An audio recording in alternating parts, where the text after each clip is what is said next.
jërë ngeen jëf mbokk yi ñu ngi leen di nuyu bu baax rafetlu seen ànd ak seen télévision régionale di Tamba TV ñu ngi am mbégte tey nekk fii ci département bu Bakel. département bu Bakel nag bokk na ci ñeenti département yi nga xamante ni moom moo am ci région bu Tambacounda. département de Bakel mi ngi nekk ci fii nga xamante ne moom mooy frontière daanaka diggante Sénégal ak Mauritanie ndax fi nga xamante ne fa laa nekk fii Mauritanie soriwu fi dara tey nag télévision régionale Tamba TV daal di déplacé wu ñëw fii ci commune bi nga xamante ne moom mooy commune bu Baalu mu fare ci département bu Bakel. Je suis acteur de développement, je suis de Bakel, mais je suis du département. Voilà, donc on est là dans le cadre de quelques réparations de la route avec les moyens du bord. Nous savons que ce que nous faisons n'est que provisoire, parce que ça ne peut pas tenir aussi longtemps que possible. Comme vous le voyez, c'est des sacs remplis de sable avec des cailloux à l'appui pour pouvoir maintenir la route intacte. Parce que vous avez remarqué que la route est en train d'être dégradée petit à petit avec les eaux de ruissellement. Nous sommes là en présence du marabout de Koungani, marabout Hamidou Tanyigora, marabout Hamidou Tanyigora. Et je voudrais aussi préciser que nous l'avons rencontré il y a de cela quelques mois. Donc les doléances ont été transmises à l'AGEROUTE pour que la route soit réhabilitée dans son intégralité. Cependant, il faut comprendre que les choses ne viennent pas aussi rapides que prévu. Mais nous sommes toujours dans la quête de solutions auprès de l'État pour que cette route-là soit intégralement réhabilitée. Parce qu'on n'a pas une autre issue de sortie. Il n'y a qu'une seule route. Il n'y a pas une autre derrière.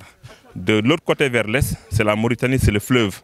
Donc le fleuve, faire le transport sur le fleuve, c'est un moyen à risque péril. Donc, mais les gens préfèrent les routes terrestres pour pouvoir se rendre dans les villes. Donc on est dans ce stade-là. Je voudrais dire que quand même que les doléances à notre niveau et au niveau également de l'association ont été transmises à l'État. Et que nous attendons le retour de l'État pour que vraiment la solution soit en tout cas trouvée et que les populations retrouvent leur bonheur. Le désenclavement, c'est un moyen pour le développement. On ne peut pas parler de développement si nos routes ou bien nos localités ne sont pas désenclavées. Donc c'est la condition sine qua non qu'il faudrait d'abord pour que l'on puisse parler de développement. Je vous remercie. Bonjour, on salue toute la population du département de Bakel et toute la jeunesse de la commune de Baalu. Donc moi je me nomme Abdourahim Tal, président du mouvement MRDB, Mouvement de Renaissance pour le développement et le désenclavement. Nous saluons précisément notre marabout, Cheikh Modibou Hamidou Tanyigora, et aussi notre chef de village, Fissenou Sembala Fissenou Nyangani, venu de Baalu. Nous remercions toute la jeunesse, toute la population, toute personne qui s'est mobilisée pour venir ici. Donc la commune de Baalu, le département de Bakel, nous souffrons toujours, notre cri de cœur, nous souffrons toujours d'un problème d'infrastructure. Donc raison pour laquelle aujourd'hui, la population, la jeunesse, les femmes et aussi nos marabouts, nos chefs de village, on s'est réunis ici pour faire des travaux d'entretien. Donc toujours nous faisons un appel au président Macky Sall pour qu'il puisse nous aider pour la réhabilitation de nos routes. Vraiment ici, nous souffrons énormément. Donc on remercie toute la population, les femmes, les jeunes, les cadres, les chefs de village, nos marabouts. Le président Macky Sall, on vous attend impatiemment. ñu ngi diggante Koungani ak village bi nga xamante ni moom mooy Béma fii nag comme ni ngeen koy gisee sama ginnaaw benn pont moom moo fi am. pont bi nag jafe-jafe bu méttee métti la ci askan wi di am ba ni ngeen koy gisee sa li nga xamante ni moom mooy ravin yi askan wi jafe-jafe yu métti la ñuy am ngir mën a dem faji seen i soxla maanaam tey bu ñu bëggoon jógee Baalu dem fii nga xamante ni moom moo di Bakel raaran bi ni nga koy gis moom la ñuy daal di emprunter ngir mën a dem Bakel mu nekk nag ay jafe-jafe yoo xam ne ñu ngi koy dund rax si dolli itam pont bi nga xamante ni moom moo nekk sama ginnaaw ngeen mën koo gis ci image yi aussi pont bi dafa commencé di yàqu li ko waral mooy oto yi buñ fiy romb sax pont bi xat na xataay goo xam ne daanaka oto bi fiy romb sax ñi nekk ci biir oto bi dañuy daal di tiit li ko waral mooy yéen a ngi gis ravin bi yéen a ngi gis pont bi nu mu toll ak itam fi nit ñi fi nga xamante ne fa la oto yi war a jaar dafa ndaw ba tax na tey association mouvement pour la renaissance et le développement de Bakel daal di jóg bëgg ci indi ab saafara moo tax tey ñu xëy daal di jël ay saaku sol ko ba mu fees dell ay suuf ngir mën a defar pont bi ngir mën a defar yoon wi ngir nag oto yi mën fi jaar en toute tranquillité nga xamante ni risque du ci am. On salue tout le monde. Toute la jeunesse du département de Bakel et toute la jeunesse de la commune de Balo. Donc, je me nomme Abdourahim Tal, acteur de développement, président du mouvement MRDB, Mouvement de Renaissance pour le développement et le désenclavement du département de Bakel. Qu'est-ce qui vous a réunis ici ce matin? Bon, ce qui nous a réunis ici, c'est juste pour des projets d'entretien de notre pont. Le pont Samba Kambé qui se trouve entre Koungeni et Bemma, qui est en état de dégradation totale, raison pour laquelle la population, les jeunes, les femmes, les cadres, les chefs de village et notre aimable marabout, Cheikh Modibo Hamidou Tandjigora, nous sommes tous venus ici pour faire des projets et des travaux d'entretien de notre pont. Pourquoi? Parce que le pont s'est dégradé, les évacuations, les mouvements de personnes sont difficiles. Le pont est dégradé. Le mouvement des personnes se fait difficilement en cette période d'hivernage. Nous avons constaté que durant les jours passés, que le passage de la population est pratiquement impossible. Donc, raison pour laquelle nous nous sommes organisés pour venir faire des projets ou des travaux d'entretien sur le pont Samba Kambé. C'est à l'État de le faire, vous vous êtes levé pour le faire. Est-ce que ça veut dire que l'État est complètement absent pour ce qui est du développement de Bakel? Ce n'est pas à nous de faire ces travaux, c'est à l'État de faire. Donc l'État n'est pas complètement absent. L'État, au contraire, il est toujours là. L'État, il a envoyé des professeurs, il recrute des médecins pour le département. L'État a fait quelque chose. Mais en ce qui concerne les problèmes d'infrastructure, le département de Bakel, on est laissé en rade, on est laissé à nous-mêmes. Le président Macky Sall, vraiment avec tout son gouvernement, ils nous ont complètement laissé tomber. Vraiment, c'est la raison pour laquelle la population s'est mobilisée, car on ne peut plus attendre l'État. C'est une question d'urgence, raison pour laquelle nous sommes là. Alors, est-ce qu'on peut savoir le nombre de villages qui polarisent ce pont, c'est-à-dire le nombre de personnes qui passent par le pont pour rejoindre peut-être le pont? Le nombre de villages qui passent ici, sur ce pont, c'est 11 villages. C'est la commune de Balo. La commune de Balo, de Koungeni à Djimé, tout le monde passe sur ce pont. Il y avait des risques quand même. Les risques sont alarmants, très graves même, parce qu'il ne restait que 1 mètre, 25 cm pour que les voitures puissent passer. Raison pour laquelle nous on a fait un appel à la population. Nous avons fait des quêtes, on est entré dans les maisons, des porte à porte. La population, chacun a donné sa participation symbolique pour empêcher au moins les risques qui peuvent en découler. Quel est votre appel? Vous avez fait une autre activité, vous avez menacé de boycotter les prochaines élections si l'État ne réagit pas. Est-ce que vous maintenez toujours ce mot d'ordre de boycotter les élections si l'État ne réagit pas par rapport à vos doléances?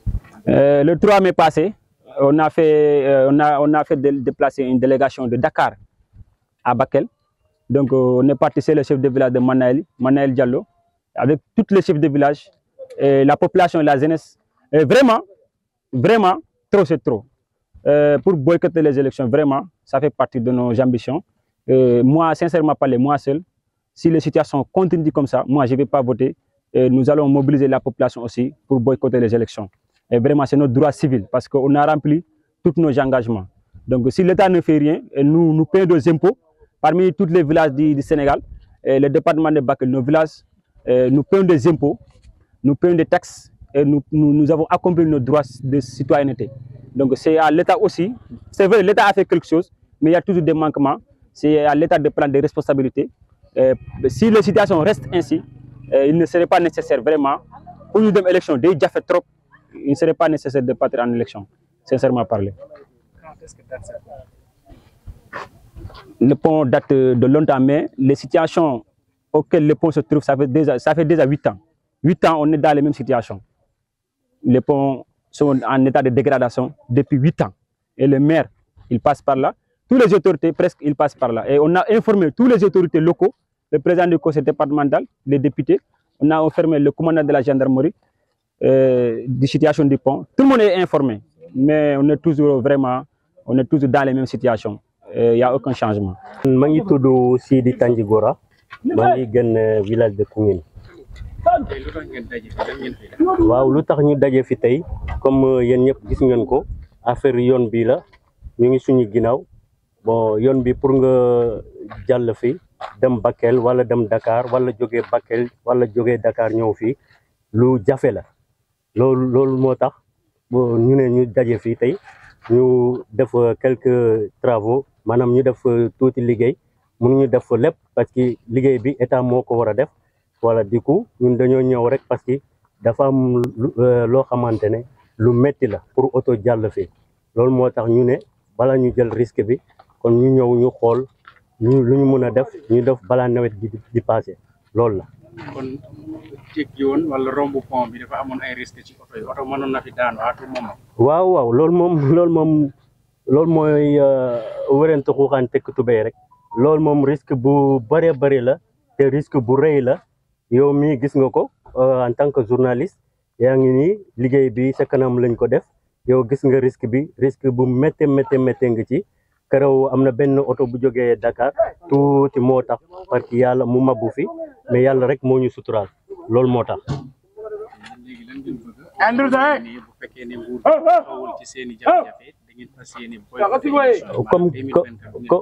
waaw loolu la comme sama collègue bi lu mu wax ci français rek loolu moom suñu objectif la loolu moom suñu daanaka suñu kanam pour ñu boycotter élection yi parce que état bi dimbali ñu jàppalewuñu ñun villages yi 11 villages yi suñu jàkk ñun la suñu hôpital ñun la suñu école collège yi élémentaire ñun loolu yëpp ñun ñoo ko def état bi dam ñu jox ay nu mu tuddati ay professeur ay médecin ay yooyu noonu ñuy ñëw mais loolu liggéey bi village bi moo ko def seen suñu bopp ñun ñoo ko defar suñu bopp loolu moo tax su fekkente ne état bi réagirul xooluñu parce que duñu xool dañu bañ a ñu boycotter élection bi ñu bañ a dem voter ji te dañu mobiliser population yi aussi pour ñu bañ a voter ji. ñaata nit ñaata village la pont bi polarisé ñi fiy jaar chaque jour di dem Bakel wala feneen. comme sama collègue bi li ma la wax rek 11 villages xam nga loolu du ku ndaw 11 villages moo fi romb chaque jour chaque suba chaque ngoon chaque guddi parce que suba sax wala bacekment bi mun nga gis mais guddi doo gis loolu mooy risque bi parce que mun nga ñëw guddi ni foog nit ñi yëpp wàcc ci oto bi yow kese chauffeur bi yow nga jàll ba pare après nit ñi fekk la ci ginnaaw comme ça ngeen ñu mën a dugg ngeen dem. yéen da ngeen di ñaax nguur gi ñu jàppale leen ci nu mu gën a gaaw. waaw loolu moom c'est notre objectif c'est notre priorité loolu moom état bi foog mu ñëw jàppale ñu parce que risque bu bëri nga ci comme li ma ko wax sànq risque bu bëri nga ci état bi comme dañuy wax président bu toog Sénégal. gisuma kii nu mu tuddati Senghor mais Abdou Diouf ñëw na fi village Koungheul Abdou Diouf xam na fi Ablaye Wade xam na village Koungheul Macky Sall xam na village Koungheul ñoom ñëpp dañuy ñëw fii dañuy ñëw par guddi kenn du leen gis ñun xam nañu dañuy ñëw fii voilà ñun xam nañu loolu ñoom jaar nañu fi xam nañu yoon bi mairie bi xam na yoon bi voilà xam nañu lu fi xaw mais dañu bañ a jàppale. dañu bañ a jàppale il est temps foog ñu jàppale ñun tamit ci Sénégal la ñu bokk dañu fay suñu impôt dañu fay suñu taxe dañu fay suñu lépp ñun tamit ci Sénégal la ñu bokk il est temps ñu gëstu ñu xool ñu comme ça ñu mën a dem avancer merci. le kamanya andu wor toyinte ya xarebe gana toyi pour annali diskinyan wor woto ke gana ñirini an cimmene an toyinte ke gam maham hobe kille ke kaga mo hobe butun kutunyan jarangana ya xare mbunu ando jarante nangiri a xenga andana tenge Bakel angana ni kinyene kille ka mamule jarante ke sare na amma killenga bari angar kille ke wora ambutu kuga kutin mo hobe jarake talla anjono anu golle ke ano ku ya haruwa kam bar tampiye ke suno ku ya haruwa kam o andre muku sara o ya fon romuku mani no kwa imani tampito nyani ira mun tampito nyani o ku wantele lumuni ngo gatele yokuti o gana nyi gili yokuti rexe ngo gana nyi rino gana ri mo gan nyanka igar yokku nyankandi apro na ko to dangini angot ke fuana frampro o ha oni jamane no xonya o kafini Sénégal sarere mu ñano suya o gol nyanga o yele mpontu gana o fofu so deberni o yirno ko into tuyi menante soro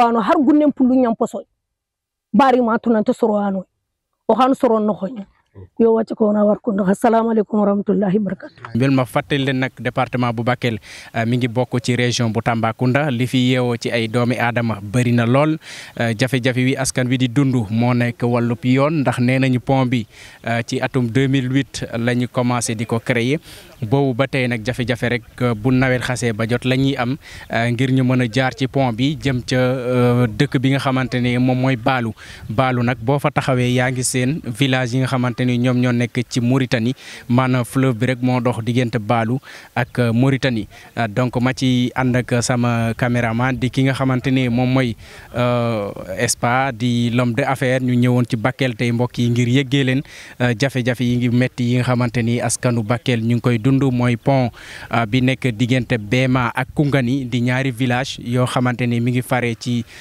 commune bu Baalu du fii kese ndax am na feneen ci kanam foo xamante ni foofu géej bi moo fa ne maanaam fleuve Sénégal bi askan wi jafe-jafe yu métti la nii am fu mu nekk nii ndaxte dañuy emprunter ay pirogue ngir mën a jéggi dem fi nga xamante ni moom moo di Baalu loolu day remettre en cause li nga xamante ne moom mooy jafe-jafe yu ñuy am ci wàllu approvisionnement ndax xam ngeen nit moo faw ko mu lekk oto yi bu fekkee ne fii la ñuy daal di jaar mën nañu ngiroo lu nekk mën na ci xej lu nekk aussi mën na ci am ba tax na mouvement de renaissance pour le développement de Bakel di ab mbootaay gu ëmb mboolem ndaw yi nekk ci département bi daal di taxaw temm ngir def benn acte citoyen maanaam ñëw jéem a defar li fi yàqu ci pont bi ngir oto yi nga xamante ne dañ fiy jaar ñu mën fiy jaar en toute sécurité mu nekk nag loo xamante ne aussi ñaxtu nañ jooytu nañ ko fu ne waaye nee nañ ba tey mënuñu fexe ba ñu am ku leen ko fajal nañ ci pont bi gis nañ situation pont bi ba tey mënuñu fexe ba ñu daal di ko defar ñoom nag nee nañ bu fekkee ne nguur gi taxawu ci dañoo fas yéene boycotté